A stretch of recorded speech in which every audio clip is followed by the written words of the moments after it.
Hello everybody, welcome to another Throwback Thursday. Today I got another fantastic episode for you. Today we're going to be going back to the Nintendo Gamecube again, because there is a lot of fantastic hidden gems on the system, and some ones that were really overlooked, either because they were just not that popular, but they were really good games, or they came out late. So without further ado, sit back and let's check it out. First game on the list, Phantasy Star Online Episode 1 and 2 Plus. Now, Phantasy Star Online 1 and 2 originally released on the GameCube a year earlier in 2002, and then players found a way to hook up the GameCube modem to their PC and pretend it was a server, and find a way to modify the code and do a lot of things to hack the game. So Sega decided in 2003 to re-release it with a patch blocking it out, and as a token to players who already bought it, they decided to introduce some new chapters to the game. So they introduced different modes. There was a challenge mode, which was a previously online mode only. There was the Seed of Heart, West Tower, and East Tower are now available to play offline, and Central Dome Fire Swirl, which was a downloadable quest for the original Xbox, was also introduced. Besides that, the game was exactly the same, so basically they just patched it and had some new quests that were originally available online. And as you can see, the game looks really great in progressive scan and at 480p. Looks really good. Gotta say, the game is a lot of fun still to this day. You gotta get used to the way the targeting system worked back then. In today's standards, it was pretty clunky, but back then it was good for its time. But you really have to mess around with the camera, kind of fight with it a little bit to get it to lock on to enemies. Just like that, I was trying to point at him and it shot off to my right of him. But either way, you have to play around with it to get it to lock on. So if they ever brought it to a newer system, like a polished version, HD remastered or whatever, they would have to probably give it some quality of life improvements, because I think those little things are kind of annoying, like me trying to lock onto that B and then suddenly it shifts and I'm shooting a cliff. So either way, yeah, definitely still a very fun game, even with those little issues that it has, little quirks. And I gotta say, it's still addicting to this day. Like I said back in previous videos, the first time experience I had with this was the Sega Dreamcast, that version, and I played quite a bit of it. Even had the little keyboard. Never did play online though. I don't even know why I had a keyboard, because I never played online with it, but had a lot of fun with the offline mode. And playing this version, it just looks beautiful.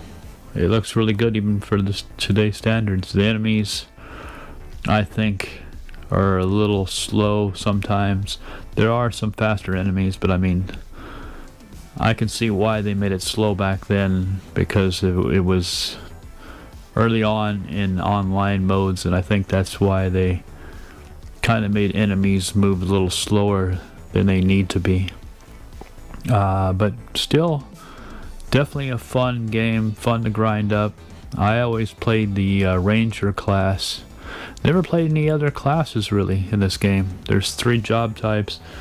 There is the Hunters, the Rangers, and the Force, which are specializing in techniques.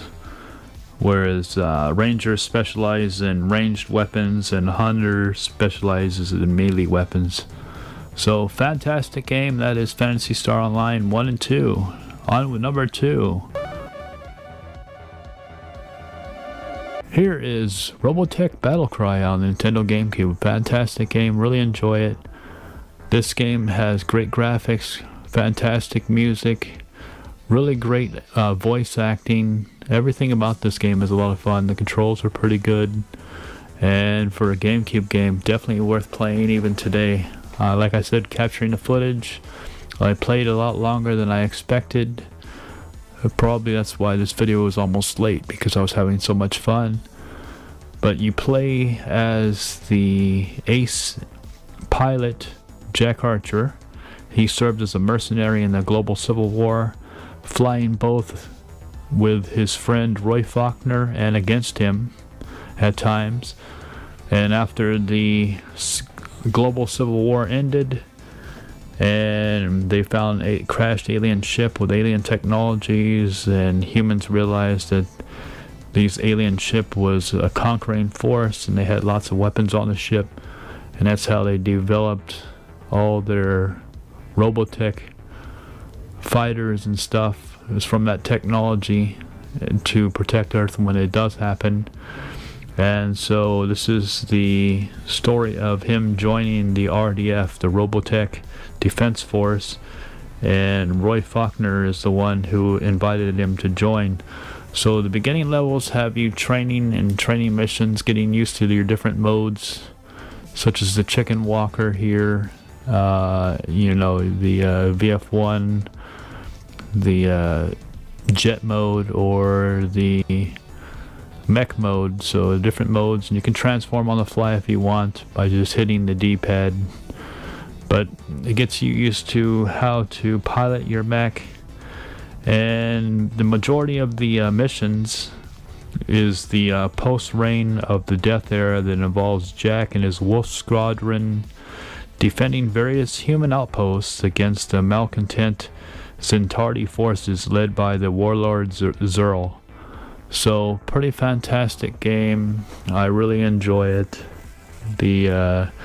Like I said, this game is definitely a lot of fun, definitely worth owning in your collection, especially if you're a Robotech fan or Macross, because it's very rare that, well, it is pretty rare that we get a good game. I mean, later on they did get some good games on other systems, such as the PlayStation 1, or not PlayStation 1, the PSP I should say, and so on. I played some good games on there.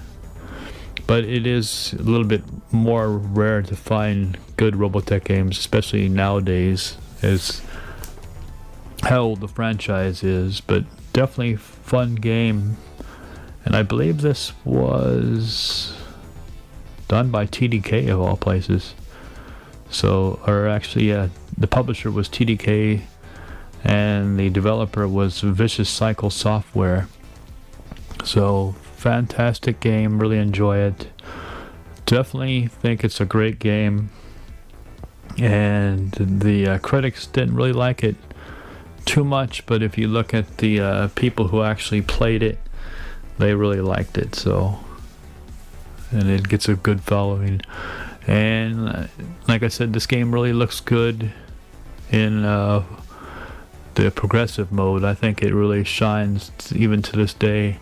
Plays really good and definitely worth owning in your collection. I'm not sure the prices on how much you can get it for an open box version, but I'm sure, well, of course you bought it sealed, and there's no reason to buy it sealed unless you just want to collect the game. But if you want to play the game, I don't know how much it is. I know the first game that I brought up, the Phantasy Star Online 1 and 2 Plus, is kind of expensive to find a version of that complete in box. It's probably about, looks like $250 to $300.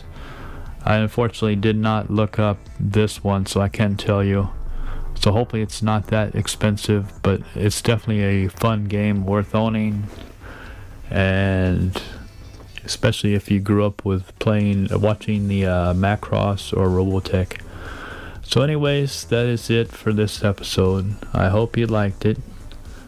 As you can see, like I said, the different modes is a lot of fun, and it looks very good for an anime type style, almost cel shaded looking game. So fantastic. Anyways, that is it for this episode. I hope you liked it. Don't forget to comment, like, subscribe, and as always, have a good one. Take care, everybody. Until next time, have a good one.